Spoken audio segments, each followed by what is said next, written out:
Meus queridos irmãos, um bom dia, a graça e a paz do Senhor Jesus, amém? Aqueles que nos acompanham pela internet, sejam também todos bem-vindos a esse momento onde nós vamos partilhar um pouco da palavra de Deus. E eu gostaria de convidá-los a abrirem suas Bíblias comigo na Epístola de Paulo aos Romanos, no capítulo 5, e nós faremos a leitura a partir do versículo 12. Romanos capítulo 5, a partir do versículo 12, nós vamos pensar um pouco hoje pela manhã acerca da extensão da obra vicária do Senhor Jesus e de como ele funciona como aquele que restaura o que outrora fora quebrado por meio da quebra do pacto das obras na pessoa de Adão. Portanto, se em Adão nós, enquanto seres humanos ali representados, nos alienamos, nos afastamos de Deus, em Cristo Jesus nós somos reaproximados, nós somos religados por meio desse único caminho que fora propiciado por ele através do Calvário, através da cruz ensanguentada. Portanto, todos aqueles que se apropriam do mérito alcançado por Cristo na cruz do Calvário por meio da fé, esses podem voltar a ter um relacionamento vívido e eficaz com o Deus Pai Todo-Poderoso, e nós estaremos pensando sobre isso pela manhã no nome de Jesus. Logo nos diz o apóstolo Paulo a partir do versículo 12: portanto, assim como por um só homem entrou o pecado no mundo e pelo pecado a morte, assim também a morte passou a todos os homens, porque todos pecaram. Porque até o regime da lei havia pecado no mundo, mas o pecado não é levado em conta quando não há lei. Entretanto, reinou a morte desde Adão até Moisés, mesmo sobre aqueles que não pecaram, à semelhança da transgressão de Adão, o qual prefigurava aquele que havia de vir.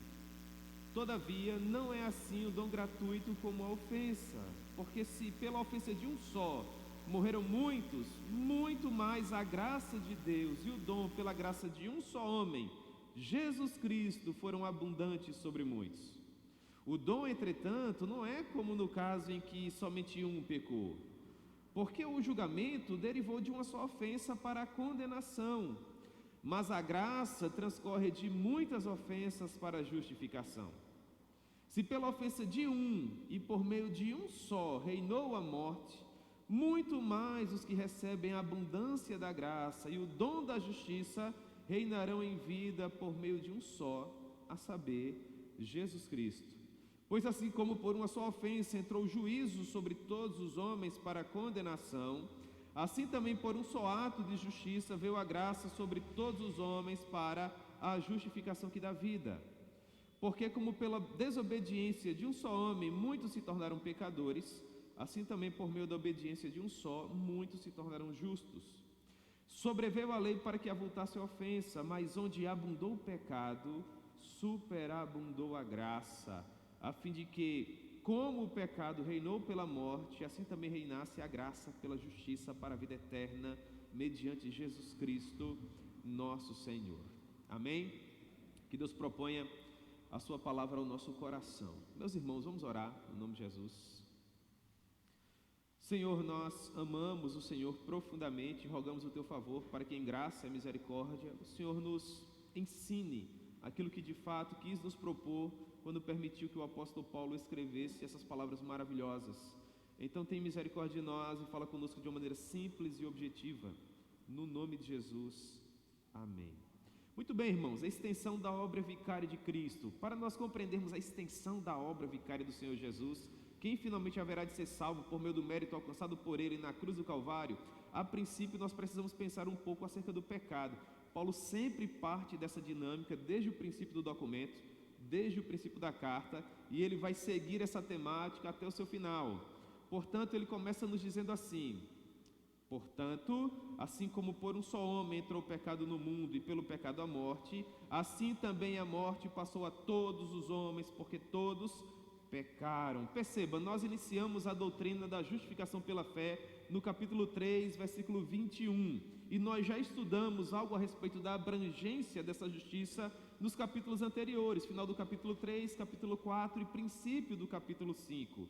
Agora, nós vamos avançar em nosso estudo, compreendendo a relação que há entre Cristo e Adão. Adão funcionando como espécie de Cristo, como um tipo de Cristo, prefigurando aquele que haveria de vir. Contudo, quando nós colocamos Adão e Cristo em colunas paralelas, nós percebemos a diferença que há entre um e outro. Por exemplo, você olha para Adão e o que você enxerga nele? Pecado condenação e morte.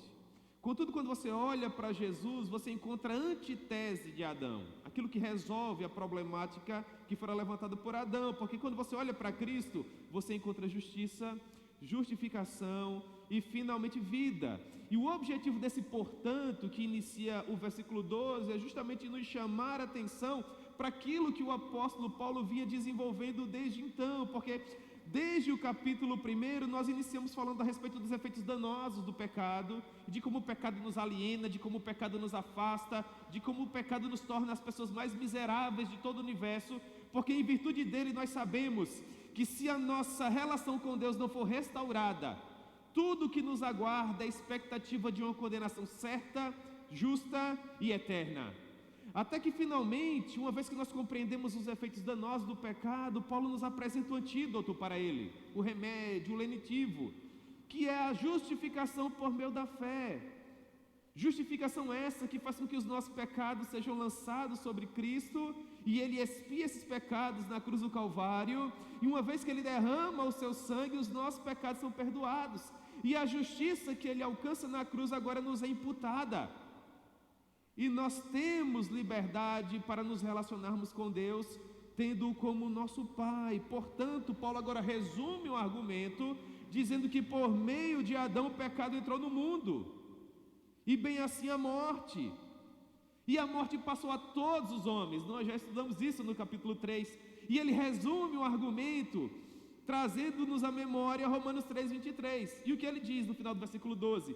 Porque todos, judeus, gentios, todos pecaram e destituídos estão da glória de Deus. Portanto, é verdade dizer que em Adão todos nós pecamos.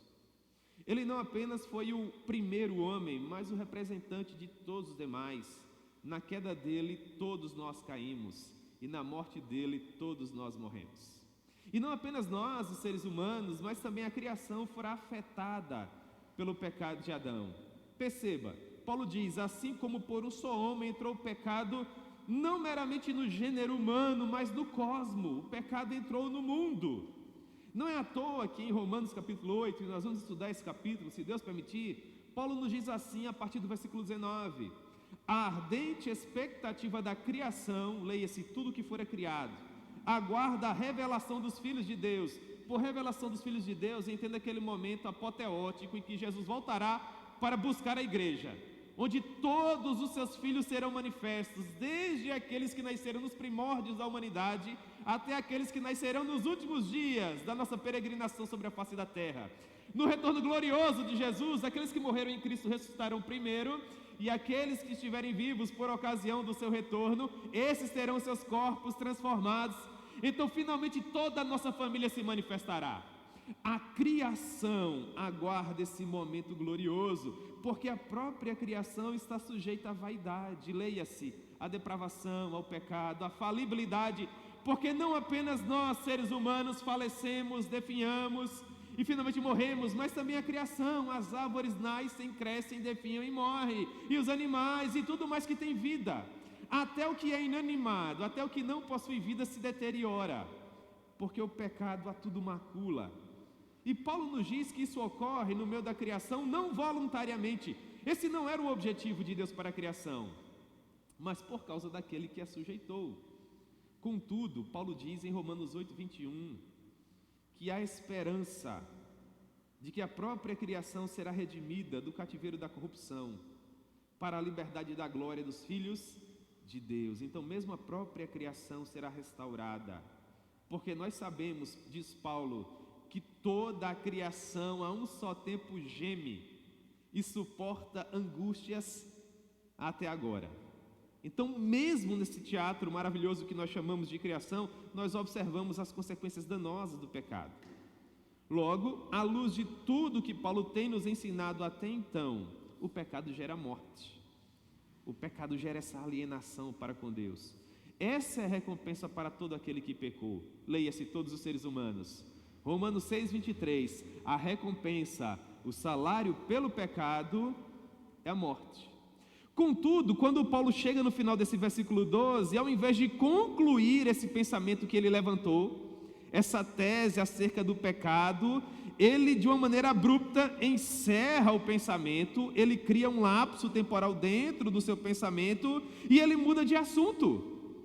Ele nos prova que tanto nós, seres humanos, como toda a criação, suporta angústias até agora e todos nós caminhamos para uma morte inevitável, porque o salário do pecado é a morte, mesmo para nós que fomos perdoados em Cristo Jesus.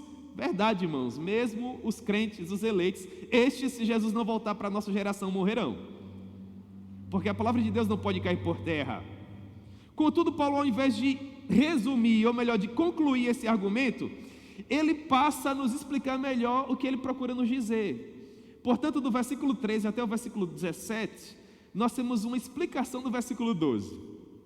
Paulo era um escritor poderoso, perceba, ele diz que a morte passou a todos os homens, e no versículo 13 ele começa a explicar, ele começa a dizer o que ele quis dizer. Ele diz, porque, perceba a partícula de explicação, porque até o regime da lei havia pecado no mundo, mas o pecado não é levado em consideração quando não há lei. Por que é que Paulo muda repentinamente de assunto? Ora, porque os judeus, e nós já aprendemos isso no capítulo 4, não se associavam a Adão. Os judeus se associavam a Abraão.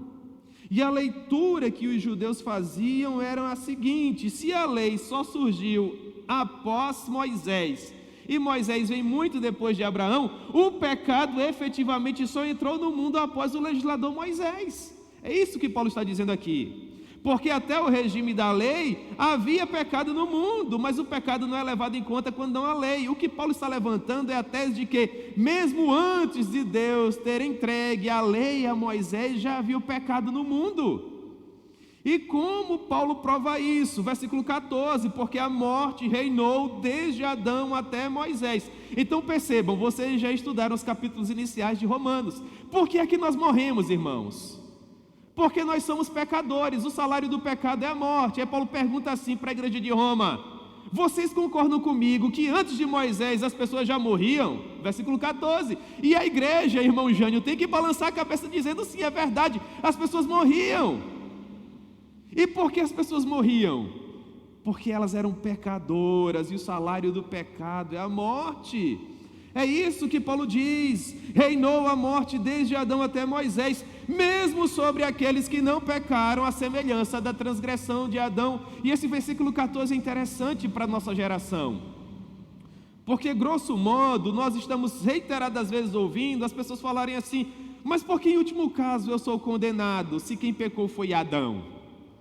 Perceba, quando Deus cria o primeiro homem, e Ele instaura em Adão aquilo que nós chamamos de pacto federativo das obras, em Adão todos nós estávamos representados, porque após Adão, Deus não cria nenhum outro ser humano, todos nós somos descendentes do primeiro homem.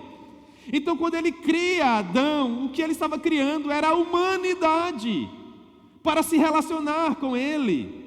Porque convenhamos, se Adão não tivesse pecado, e nós não tivéssemos um relacionamento com Deus, o que nós diríamos? Ah, o Senhor é injusto, porque o Senhor se relaciona com todos os demais seres humanos e não se relaciona comigo. Se eu pertenço a todos eles, nós não faríamos isso, irmãos? Mas é claro, contudo nós queremos o ônus e não queremos o bônus, porque se nós pertencemos a Adão, e Adão pecou e transgrediu, todos nós também pecamos. E todos nós também nos alienamos. Então, na queda do primeiro homem, todos nós caímos, todos nós pecamos. Isso agora se torna claro. O pecado já havia entrado no mundo desde os idos de Adão, o primeiro homem, porque as pessoas já morriam. Talvez o exemplo máximo que torne isso claro seja o dilúvio. Você lembra de Gênesis capítulo 6? Qual a explicação objetiva de Deus para o dilúvio? Ele diz que havia se arrependido de ter feito o homem, porque continuamente os desígnios do coração do homem eram sempre maus. Essa, irmãos, é a nossa raiz, essa é a árvore genealógica que a todos nos encerra. O pecado reinava. E no dilúvio Deus praticamente dizima todo o gênero humano, preservando uma única família por meio da graça.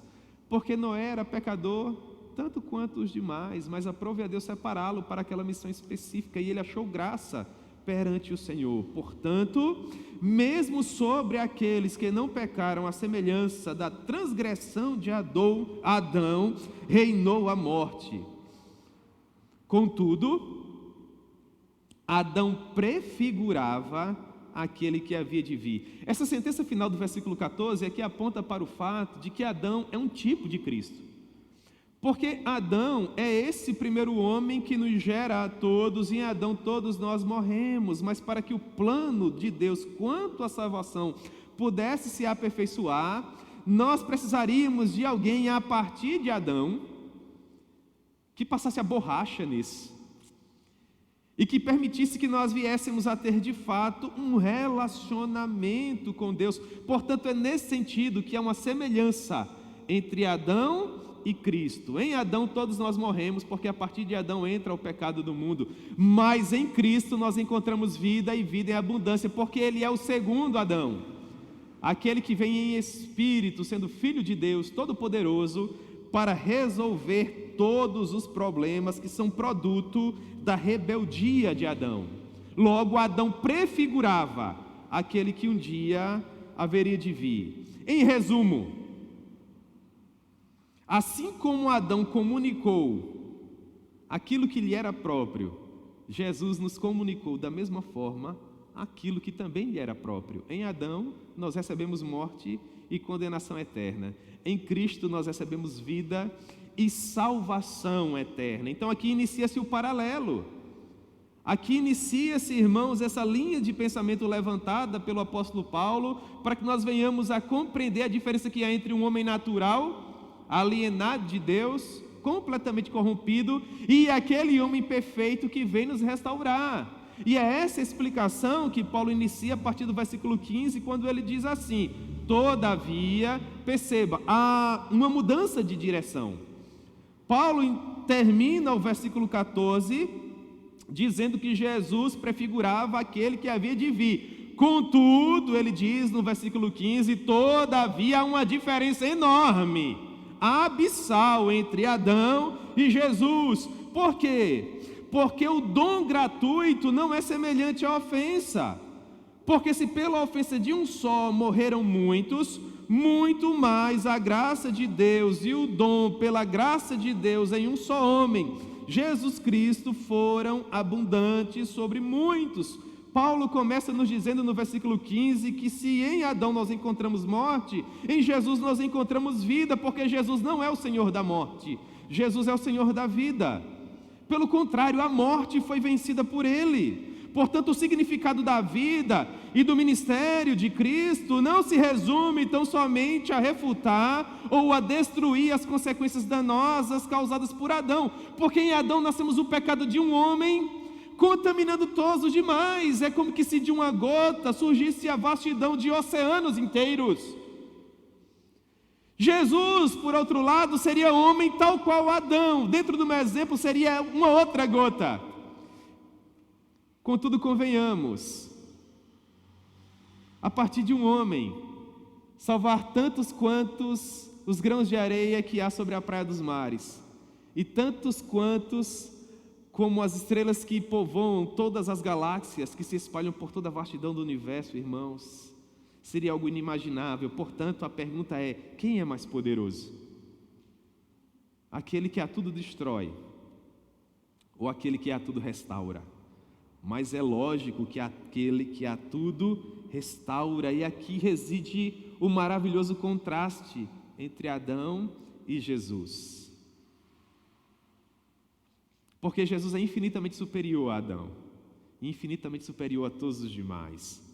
Paulo diz assim: o dom, o presente, entretanto, não é como no caso em que somente um pecou, porque o julgamento derivou de uma só ofensa para a condenação. Bastou o pecado de um só, um único pecado, para que nós viéssemos a amargar tudo o que nós amargamos ainda hoje.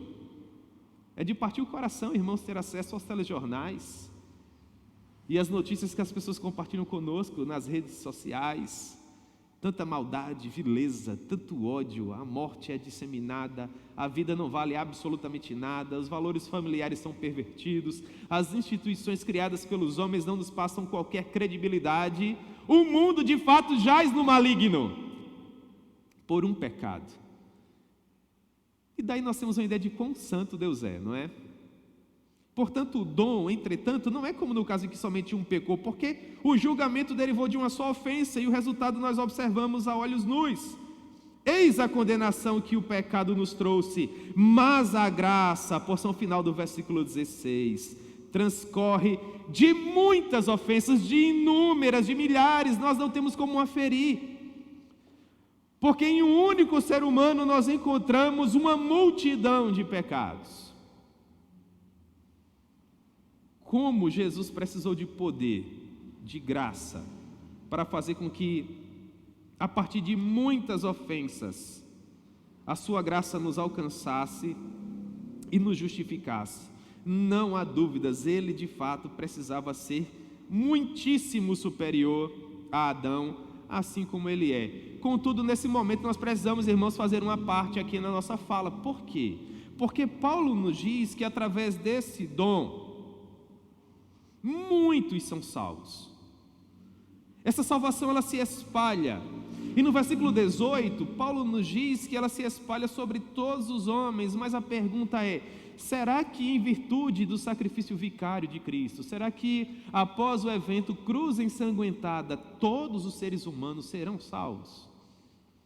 Será que é isso que a palavra nos ensina desde o Gênesis até o Apocalipse? Ora, irmãos, mas é óbvio que não. Não são todos os seres humanos que serão salvos no último dia, mas apenas aqueles que depositarem fé salvífica no Senhor Jesus. Existem N textos que nos provam essa verdade.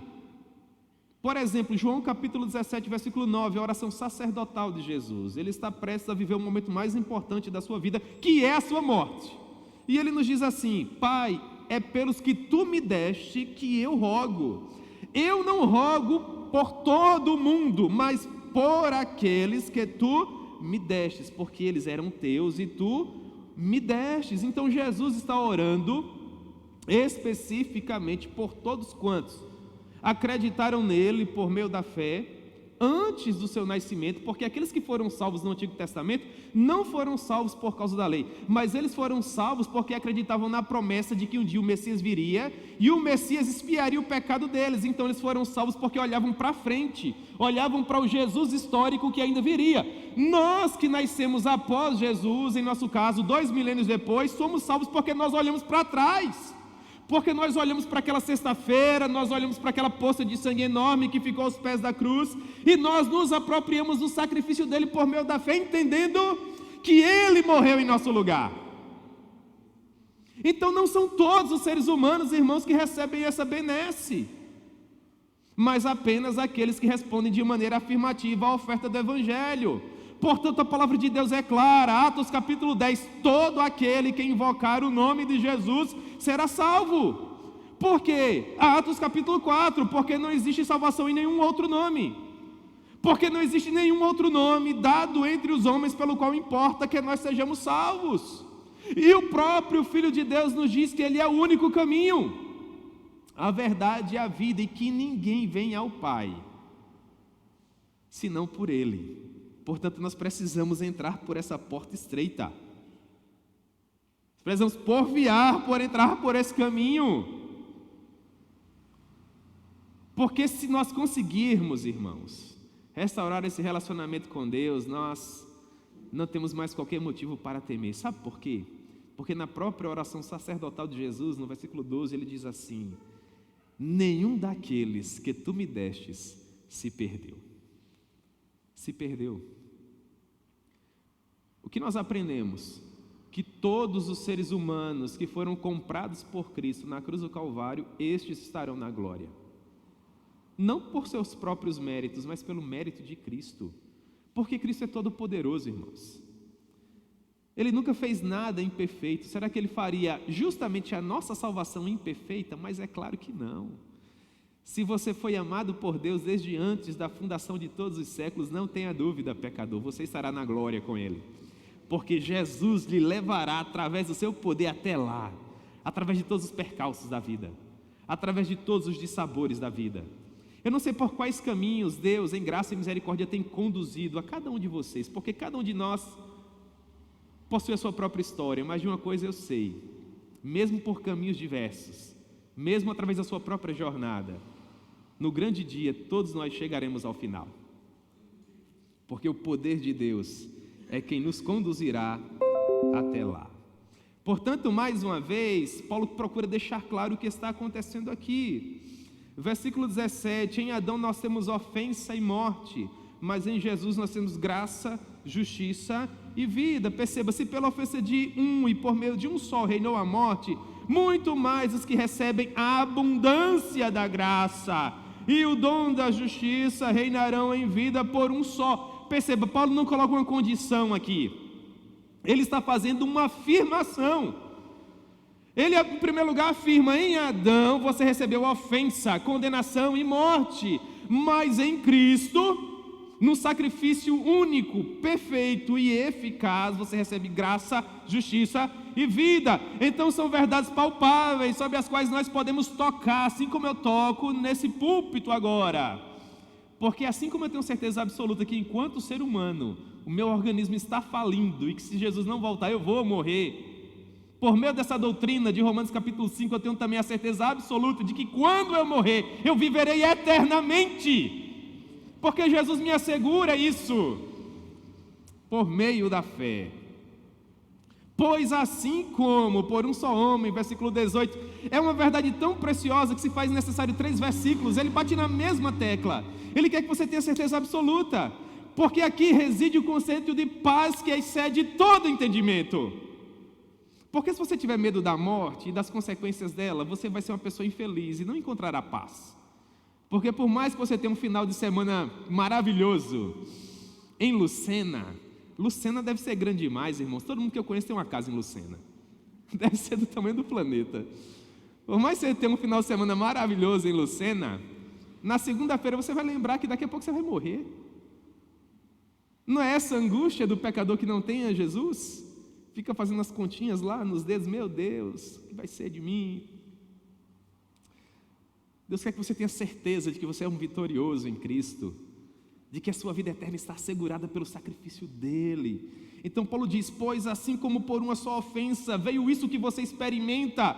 Você percebe como implica sobre a nossa vida? Nós estamos sentindo os efeitos do pecado, irmãos. Então ele diz: pois desta maneira, como por meio do pecado de Adão, vocês estão sofrendo os efeitos da condenação, assim também por um só ato de justiça veio a graça sobre todos os homens para a justificação. Você se apropriou do sacrifício de Cristo? Você crê que apenas Ele é Senhor? Não tenha dúvida no seu coração, você está salvo, porque Jesus veio resolver os problemas que foram causados pela rebeldia de Adão.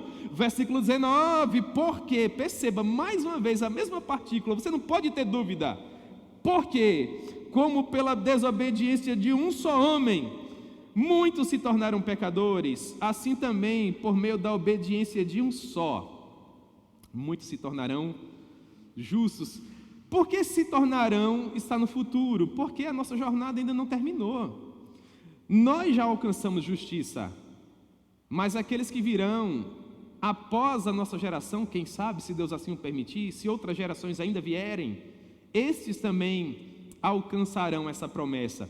Isso é a teologia de Pedro, em Atos capítulo 2, após o evento Pentecostes. Essa promessa não é apenas para nós, mas para todos quantos vierem após a nossa geração. Que promessa maravilhosa, e ela nos alcançou. Portanto, não tenha dúvidas em seu coração, não tenha dúvidas.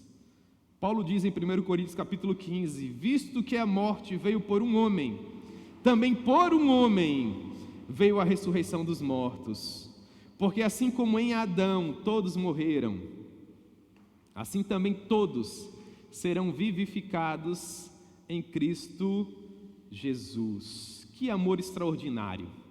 Que amor sublime, não é? É um amor que realmente nos deixa numa situação muito difícil quando nós tentamos conjugá-lo em palavras. O apóstolo João, mesmo sendo inspirado pelo Espírito Santo, tentou definir o amor. naquele texto que é tão sublime que todos nós o sabemos de cor, não é? João 3,16.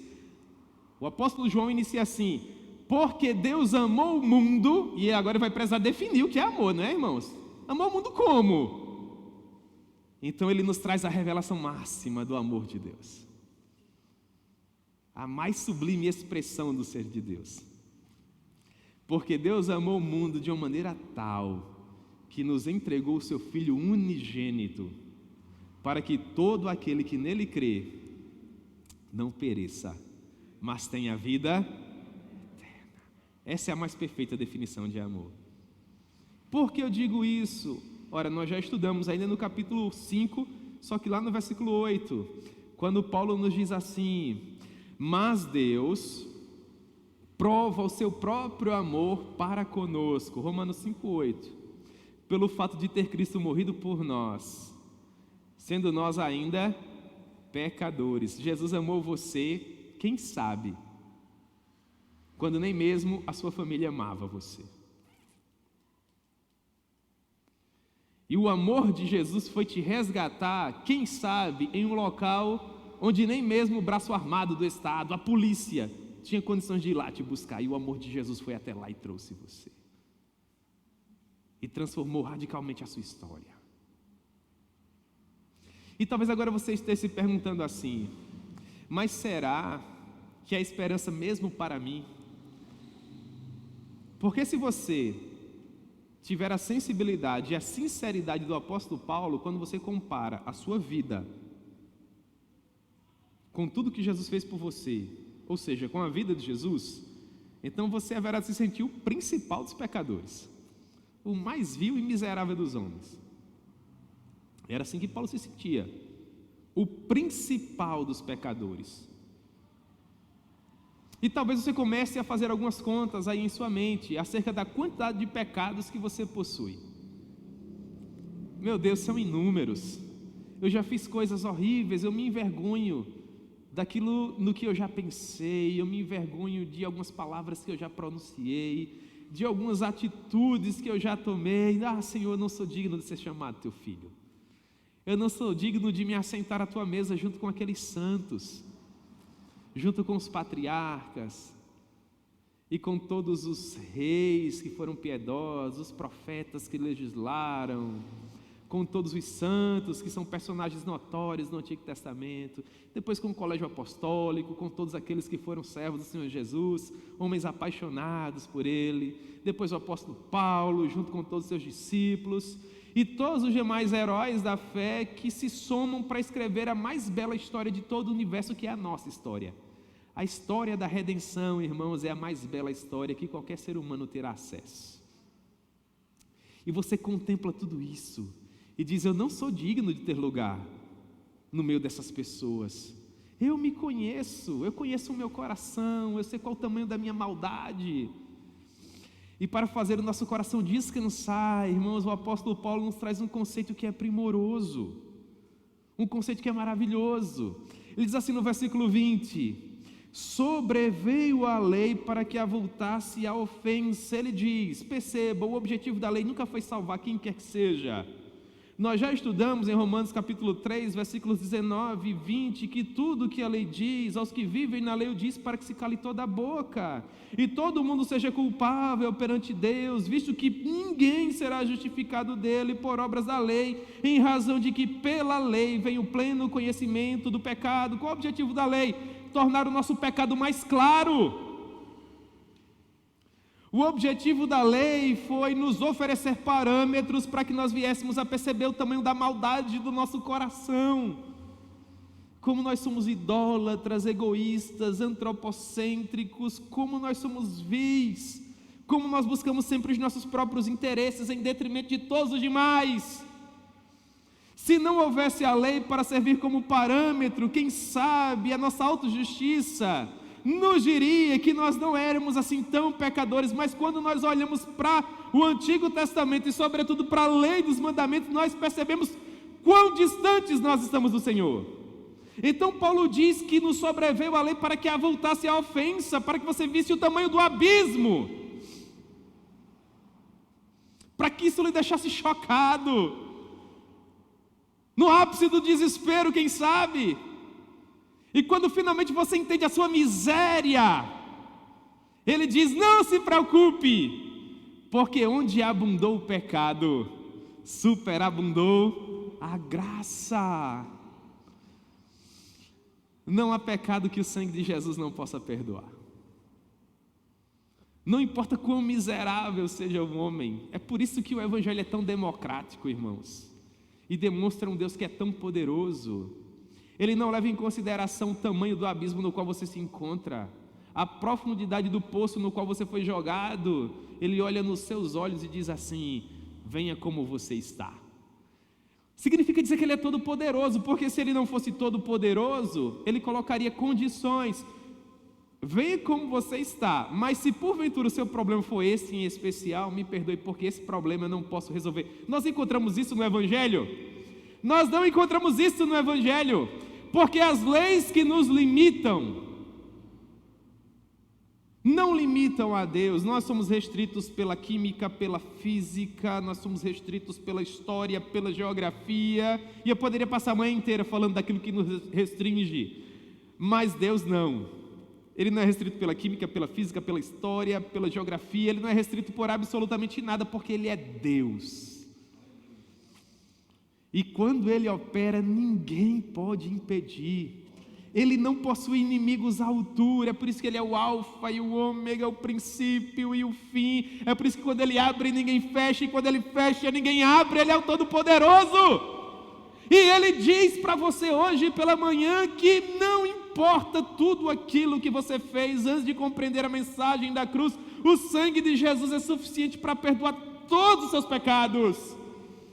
E quando Ele menciona pecado no versículo 20, Ele não menciona meramente os pecados que nós anteriormente havíamos cometido, mas Ele menciona todos os pecados que vão perfazer a nossa jornada de vida. Quando finalmente você estiver diante daquele grande trono branco, nenhum pecado estará presente sobre você, porque o sangue de Jesus haverá de te purificar de todos eles, e ainda haverá um advogado ao seu lado. E em termos pedagógicos, quando finalmente o Pai Todo-Poderoso olhar nos seus olhos, imagine essa cena, e perguntar a você por que é que em último caso Ele deve abrir as portas do céu para que você entre, não se preocupe, você não vai precisar responder absolutamente nada, porque alguém dirá: Ele é digno de entrar, Pai, por minha causa. Que coisa fantástica, não é isso? Ele colocará as palavras corretas, irmãos, em nossos lábios, porque em último caso nós já estamos salvos. O julgamento apenas tornará isso claro. Nós vamos, irmãos, nos encontrar com o juiz de toda a terra, já sabendo qual será a nossa sentença: a absolvição. E nós ouviremos: vinde, benditos de meu Pai, para o reino que eu vos preparei desde antes da fundação dos séculos. Portanto, não tenha dúvidas, versículo 21. Assim como o pecado reinou pela morte, assim também reinou a graça pela justiça para a vida eterna, por meio de quem? Por meio de Jesus Cristo. Portanto, nós precisamos ir até Cristo para ter vida. Nós precisamos ir até Jesus para encontrar salvação. Muitos falsos deuses têm se levantado ao longo da história para tentar usurpar o trono que é devido a Cristo, mas nenhum deles tem poder para salvar. É maravilhoso quando Jesus diz que Ele é o primeiro e o último, porque se Jesus tivesse nos dito que Ele era apenas o primeiro, então quem sabe um outro diria: eu sou o segundo e eu o terceiro, e as pessoas fariam uma escala de salvação, não é? Mas Jesus, Ele é apaixonado por sua própria glória. Ele diz: eu sou o primeiro e o último, e fora de mim não há outro. Não existe nenhum outro nome, irmãos, abaixo do céu, dado entre os homens, pelo qual importa que nós sejamos salvos.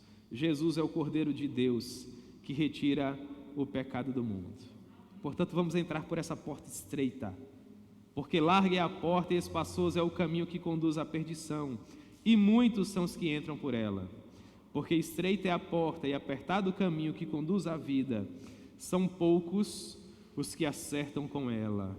Mas se você ouvir a voz do seu supremo pastor, te convidando a entrar pela porta, e quem é a porta? João capítulo 10, ele diz: eu sou a porta, e quem não entra por mim é ladrão e salteador. As minhas ovelhas ouvem a minha voz e me obedecem, e entram pela porta. Portanto eu imploro hoje pela manhã a vocês, Salmo 95, 7, vocês o sabem muito bem: se hoje ouvirdes a sua voz, não endureçais o vosso coração. Porque a promessa é, Isaías 45, 22, olhai para mim e sede salvos, vós, todos os limites da terra, porque eu, o Senhor, sou o único Deus, e não há outro além de mim. Amém? Que Deus aplique a sua palavra ao nosso coração.